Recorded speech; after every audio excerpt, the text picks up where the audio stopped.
सभी को जय सिया राम। जैसे कि आप लोग जानते हैं, हम लोग श्रीमद् गोस्वामी तुलसीदास जी कृत श्री रामचरितमानस पढ़ रहे हैं। पिछले वीडियो में हमने पढ़ा था सीता जी सकुच के मारे कुछ कहती नहीं हैं, रात को यहाँ रहना उचित नहीं। रानी ने सीता का रुख देख राजा को बतलाया, वे सीता के स्वभाव को सराहने लगी। आज हम इसे आगे पढ़ेंगे। माता ने सीता जी से मिल भेंट कर बड़े सम्मान से उनको विदा किया। फिर समय पा रानी ने मधुर वाणी से भरत का सारा हाल राजा से कहा। सोने में सुगंध और अमृत के समान शीतल भरत जी का व्यवहार सुन राजा ने नेत्र मूंद लिए और पुलकित हो भरत की बड़ाई करने लगे और बोले, हे सुमुखी, सुनो, भरत जी की कथा भवबंधन को छुड़ाने वाली है। धर्मशास्त्र, राजनीति, ब्रह्म विचार में मेरी बुद्धि की अच्छी गति है। मेरी ऐसी मति भी भरत की महिमा तो क्या उनकी छाया को छल से भी नहीं छू सकती। ब्रह्मा, गणेश, शेष, शिव, सरस्वती, कवि, ज्ञानी, पंडित और बुद्धिमान सबको भरत के चरित्र, कीर्ति, गुण और विभूति सुनने समझने में सुख होता है।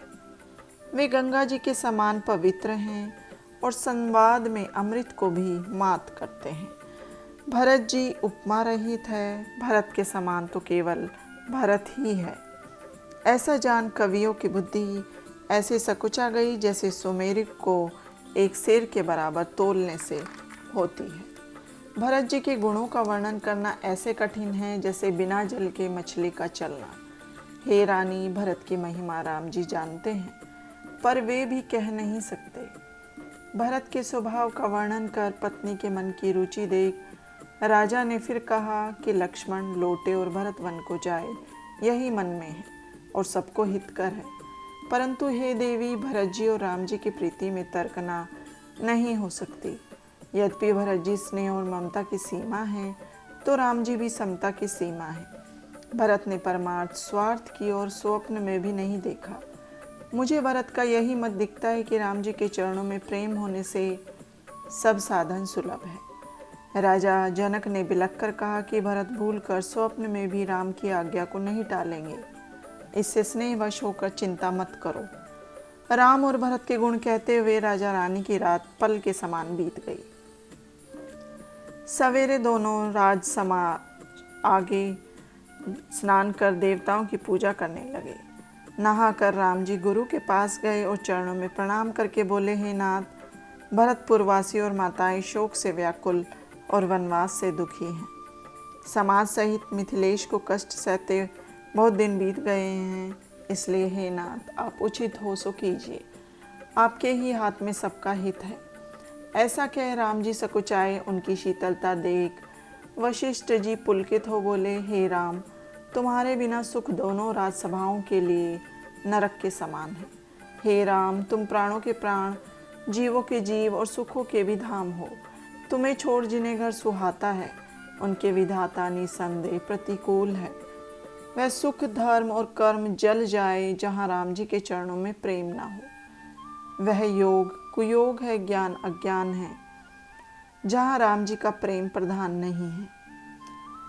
वशिष्ठ जी ने राम जी के शोक व स्नेह के वचन जनक को सुनाए और कहा, हे महाराज, अब वही कीजिए जिससे सबको हित हो। आप ज्ञान की खान, चतुर, पवित्र, धर्मात्मा और वीर हो। इस समय आपके सिवाय इस दुनिया को और कौन शांत करने वाला है। राम को वन जाने के लिए दशरथ जी ने आज्ञा दी और अपने प्रेम वियोग में प्राण दे दिए। अब हम राम को एक वन से दूसरे वन को भेज अपने विवेक को सराहते प्रसन्न हो लौटेंगे। तपस्वी, मुनि और ब्राह्मण की दशा देख जनक जी प्रेमवश व्याकुल हुए। फिर असमय जान जनक जी धैर्यधर समाज सहित भरत के पास चले। भरत जी आगे आकर उनको लिवा ले गए और समयानुकूल श्रेष्ठ आसन दिया। राजा जनक ने कहा, हे तात भरत, तुम राम जी का स्वभाव जानते हो। राम जी सत्यव्रत तथा धर्म में दृढ़ हैं। वे सबके शील और स्नेह से संकोच के वश हो दुख सहते हैं। अब तो तुम आज्ञा दो, वही उनसे कहा जाए। यह सुन भरत जी का शरीर रोमांचित हो नेत्रों में जल भर आया। वे बोले, राम जी पूज्य हैं, आप पिता के समान हैं। वशिष्ठ जी माता पिता से भी अधिक हितैषी हैं। इस समाज में आपका पूछना और मुझ मलिन का उत्तर देना ठीक नहीं। मैं छोटे मुख से बड़ी बात कहूँ तो विधाता को बाएं देख मुझे क्षमा करना। शास्त्रों और पुराणों में प्रसिद्ध है कि सेवक का धर्म कठिन है। स्वामी के धर्म और स्वार्थ में विरोध है। बहरे और अंधों को प्रेम का ज्ञान नहीं होता। इसलिए राम जी का रुख देख और धर्म की रुचि रख मुझे पराधीन जानकर सबकी सम्मति से प्रेम को पहचान कर सबका भला करे। जनक भरत जी के स्वभाव को देख उनको सराहने लगे। जैसे मुख दर्पण में और दर्पण हाथ में रहता है किंतु दर्पण का मुख पकड़ने में नहीं आता, ऐसे ही भरत की वाणी अद्भुत है। फिर जनक भरत मुनि साधु समाज सहित वहां गए जहां देव रूपी कुमुदों को खिलाने को चंद्रमा रूपी राम जी थे। यह सुन सब लोग व्याकुल हो गए जैसे नए जल के आने से मछलियां। देवताओं ने पहले वशिष्ठ जी की दशा देखी, फिर जनक जी ने का स्नेह देखा। भरत को श्री राम भक्ति में रत देख देवता घबराकर मन में हार गए। सबको राम के प्रेम में मग्न देख देवता ऐसे सोच में पड़ गए कि लिखा नहीं जाता। तब सरस्वती का ध्यान कर देवताओं ने कहा, हे देवी, हम देवताओं की रक्षा करो और अपनी माया से भरत की बुद्धि को फेर छल पूर्वक देवताओं को पालो। सरस्वती देवों की विनय सुन देवताओं को स्वार्थी जान बोली, तुम भरत की बुद्धि फेरने के लिए कहते हो, क्या तुम्हें अपनी सहस्त्र नेत्रों से सुमेरु नहीं दिखता? ब्रह्मा विष्णु महेश की माया भी भरत की बुद्धि को नहीं बदल सकती। उसी के लिए तुम मुझसे कहती हो, क्या चंद्रमा की चोरी चांदनी कर सकती है? भरत जी के मन में प्रभु का निवास है, कहीं सूर्य की रोशनी में अंधेरा होता है। ऐसा कह शारदा ब्रह्मलोक को चली गई। तब देवता चकवा चकवी की भांति विकल हुए।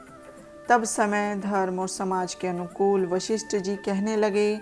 जनक जी और भरत का संवाद सुनकर भरत की कही हुई सुंदर बात फिर कही, हे तात, आप जैसी आज्ञा दे हम वैसा ही करेंगे, यही मेरी सम्मति है। तब यह सुन राम जी हाथ जोड़ सत्य सरल और मधुर वचन बोले, आप और जनक जी के सम्मुख मेरा कहना सब तरह से बुरा है।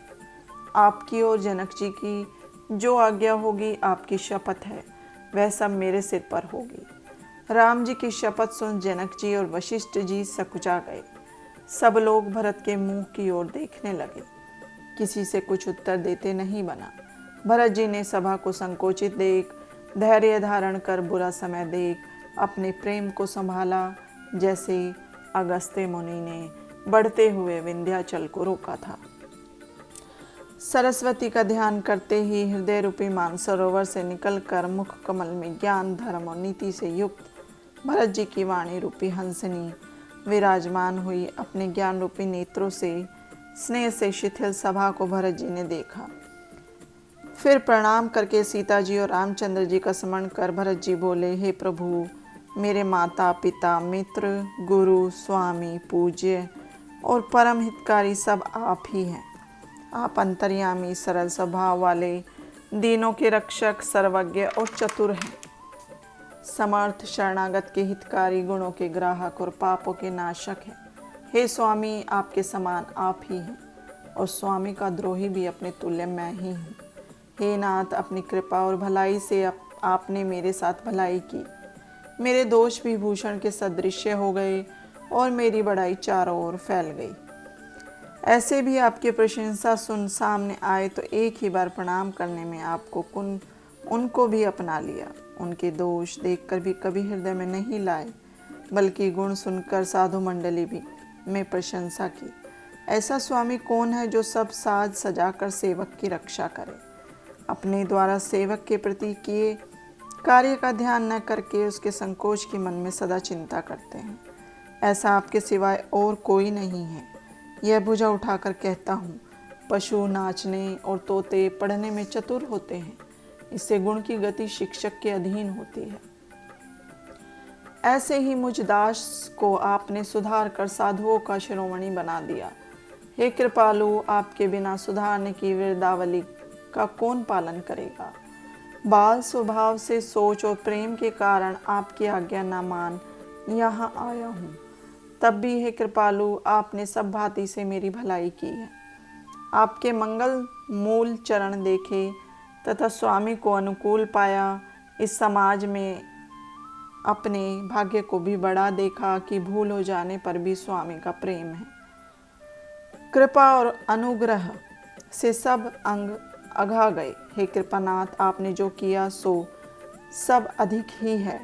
अपने शील स्वभाव से आपने मेरा दुलार रख लिया। ऐसा कह भरत जी बहुत विकल हुए, पुलकित हो, आंखों में जल भर आया, व्याकुल हो प्रभु के चरण कमल पकड़ लिए। उस समय का प्रेम कहा नहीं जाता। दया सागर श्री राम जी ने सुंदर वाणी से सादर हाथ पकड़ उनको पास बिठा लिया। भरत की विनती सुनकर राम जी प्रेम से शिथिल हो गए। श्री रामचंद्र जी, साधु मुनि और जनक जी प्रेम विहल हो गए। भरत जी के भाईपन और भक्ति को मन में सराहने लगे। उनकी बड़ाई करते हुए देवगण मलिन मन से पुष्य बरसाने लगे। तुलसीदास जी कहते हैं कि सब लोग भरत जी के वचन सुनकर विकल हो ऐसे सकुचा गए जैसे रात्रि में कमल। दोनों समाजों के स्त्री पुरुषों को दीन दुखी देखकर भी महामलिन स्वभाव के इंद्र मरे हुओं को मारकर अपना सुख चाहते हैं। इंद्र कपट कुचाली हैं, उसे पराई हानि और अपना लाभ ही प्रिय है। इंद्र की रीति कोई की भांति है, वह छली है, उसे किसी का विश्वास नहीं है। दुविधा के कारण मन में संतोष नहीं पाते और एक दूसरे से भेद नहीं कहते।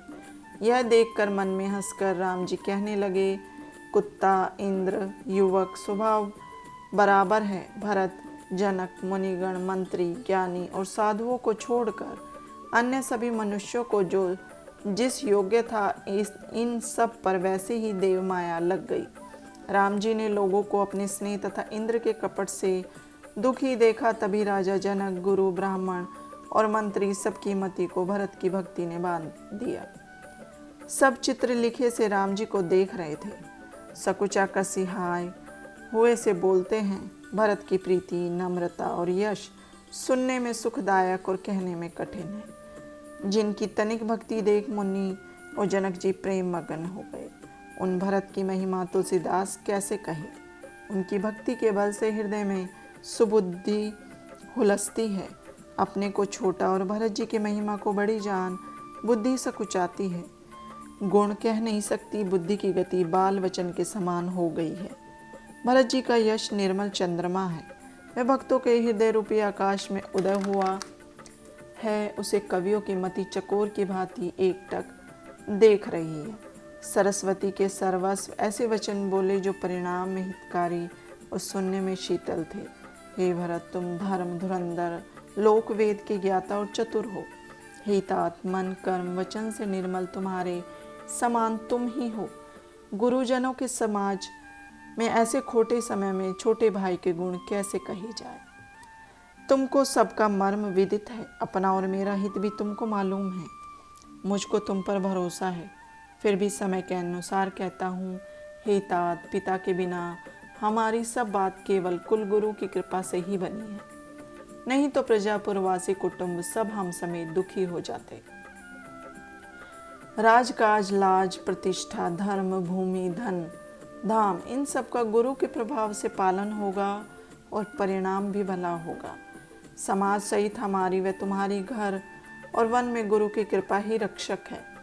माता पिता, गुरु और स्वामी की आज्ञा मानना धरणीधर शेष के समान है।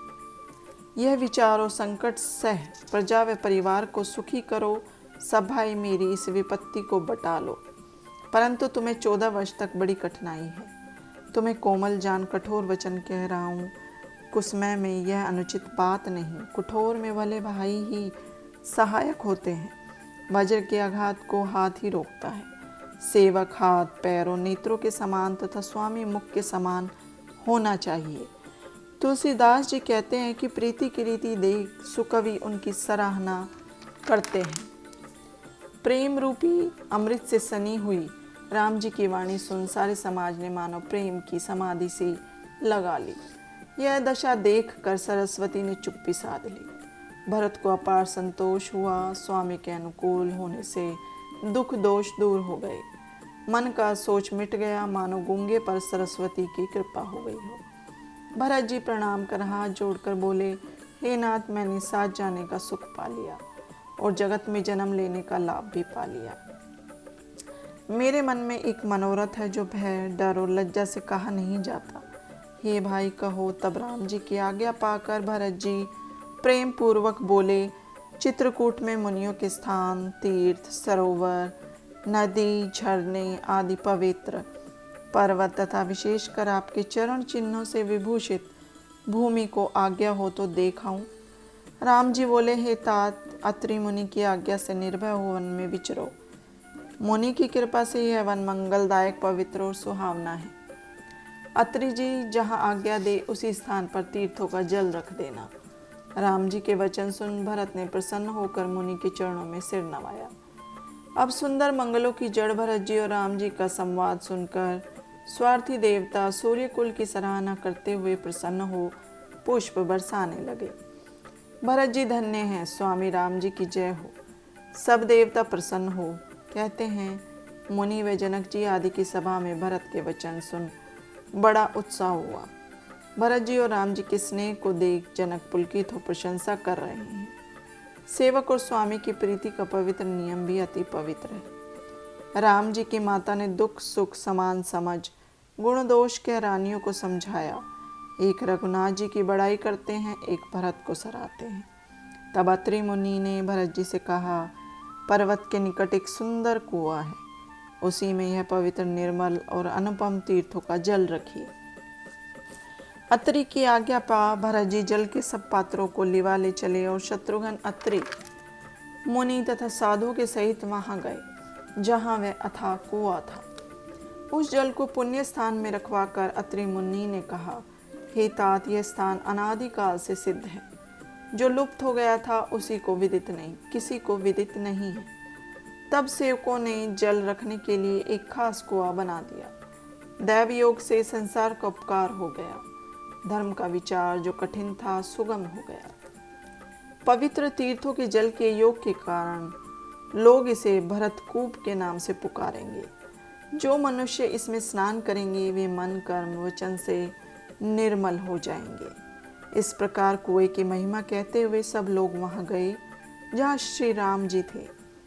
अत्रि मुनि ने रघुनाथ जी को उस तीर्थ का पुण्य प्रभाव सुनाया। धर्म इतिहास कहते हुए रात्रि का सुखपूर्वक बीत गई। प्रातः भरत शत्रुघ्न दोनों भाई नित्य कर्म से निर्वित हो राम, अत्रि मुनि और गुरु की आज्ञा पाकर समाज सहित सब सादे वेश पैदल ही वन में भ्रमण करने चले।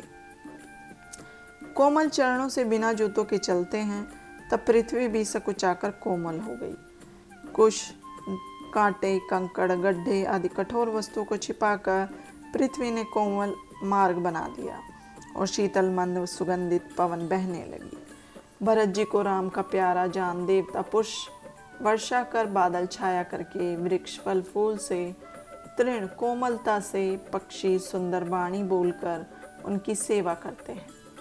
साधारण पुरुषों को जब जम्भाई लेते राम राम कहने से सिद्धियां सुलभ हो जाती हैं तो फिर राम जी के प्रिय भरत के लिए ऐसा होना कोई बड़ी बात नहीं। वन में फिरते हुए भरत जी का नियम और प्रेम देखकर मुनि भी सकुचाते हैं। शुद्ध जलाशय, भूखंड, पक्षी, मृग, वृक्ष, तृण, पर्वत, वन और बाग, सुंदर अनोखे और शुद्ध स्थान को दिव्य गति से देख भरत जी पूछते हैं।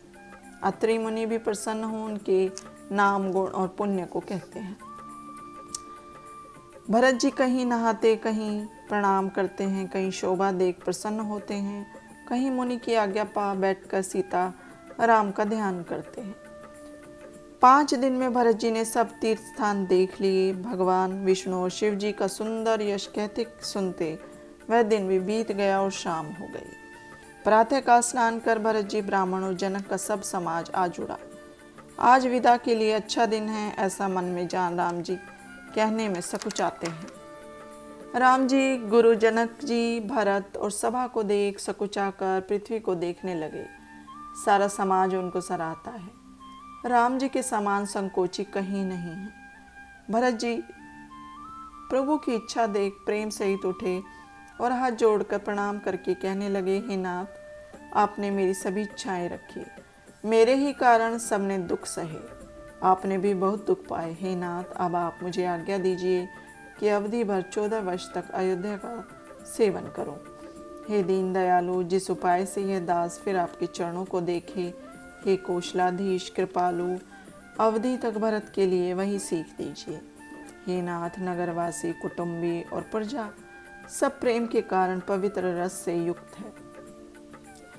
आपके कारण दुख भी अच्छा है और आपके बिना सुख भी व्यर्थ है। हे स्वामी, आप सुजान हैं, सेवक के मन की इच्छा, लालसा और रहनी जानकर आप सबका पालन और दोनों तरफ का निर्वाह करेंगे, ऐसा मुझे भारी भरोसा है। सोच को तिनके के समान भी नहीं समझा। मेरे दुख और आपके प्रेम दोनों ने मिलकर हठपूर्वक मुझे ढीठ कर दिया। हे स्वामी, इस भारी दोष को दूर कर संकोच छोड़ दास को सिखाइए। दूध और जल को अलग करने में हंसनी की तरह भरत की विनती सुन सभा ने प्रशंसा की। दीन बंधु परम चतुर श्री रामचंद्र जी भाई भरत के दीन और छल रहित वचन सुन देश काल और समय के अनुकूल वचन बोले। हे तात, तुम्हारी मेरी परिवार घर व वन की चिंता गुरु वशिष्ठ और जनक जी को है।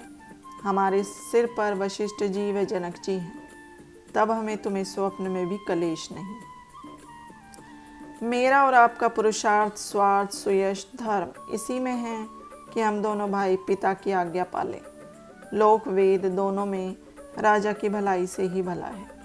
जो गुरु, पिता, माता, स्वामी की आज्ञा पालन करता है, उसके पैर गड्ढे में नहीं पड़ते।